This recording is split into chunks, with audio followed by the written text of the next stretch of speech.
বছরের প্রথম দিন সাগর থেকে পাহাড়, মানুষ একেবারে পিকনিকের মুডে এবং সেরকমই আমরা আজকে দেখতে পাচ্ছি হুগলির হংসেশ্বরী মন্দিরের কাছেও বহু মানুষের ভিড়।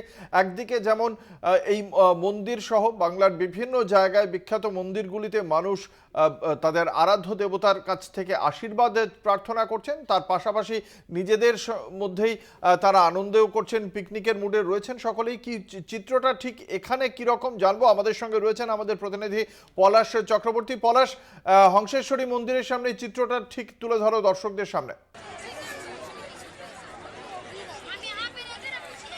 দেখো অঙ্কুর, প্রথমে ইংরাজি শুভ নববর্ষের শুভেচ্ছা। আজকের বছরের প্রথম দিনে সকাল দিক থেকেই কিন্তু বাঁশবেড়িয়ার হংসেশ্বরী মন্দিরের মানুষের ভিড় রয়েছে এবং তারা পুজো দিতে এসেছেন, তাদের মনস্কামনা পূর্ণ করার জন্য তারা কিন্তু এখানে এসেছে। সকাল থেকে মন্দির আজকে অন্যান্য দিনের তুলনায় আজ তাড়াতাড়ি খোলা হয়েছে এবং 12:30টায় ভোগ আরতির পর কিন্তু এখন বন্ধ রয়েছে। তথাপি বহু মানুষ কিন্তু এখনও লাইনে দাঁড়িয়ে রয়েছেন, তারা পুজো দেবেন বলে।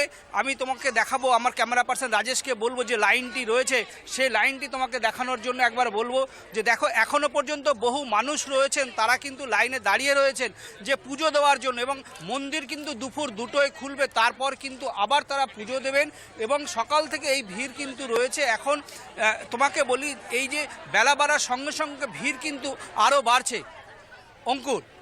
একেবারেই যে ছবি আমরা দেখতে পাচ্ছি, আপনারাও দেখলেন, আমাদের প্রতিনিধি তুলে ধরলেন, এখনো পর্যন্ত মন্দির খোলেনি কিন্তু মানুষ তার আগেই দীর্ঘ লাইনে দাঁড়িয়ে রয়েছেন এবং হংসেশ্বরী মন্দিরে মায়ের কাছে পুজো দিয়েই এই তারা তাদের প্রথম বছরের দিনটা শুরু করতে চান। প্রায় 209 বছর বয়স এই হুগলির হংসেশ্বরী মন্দিরের।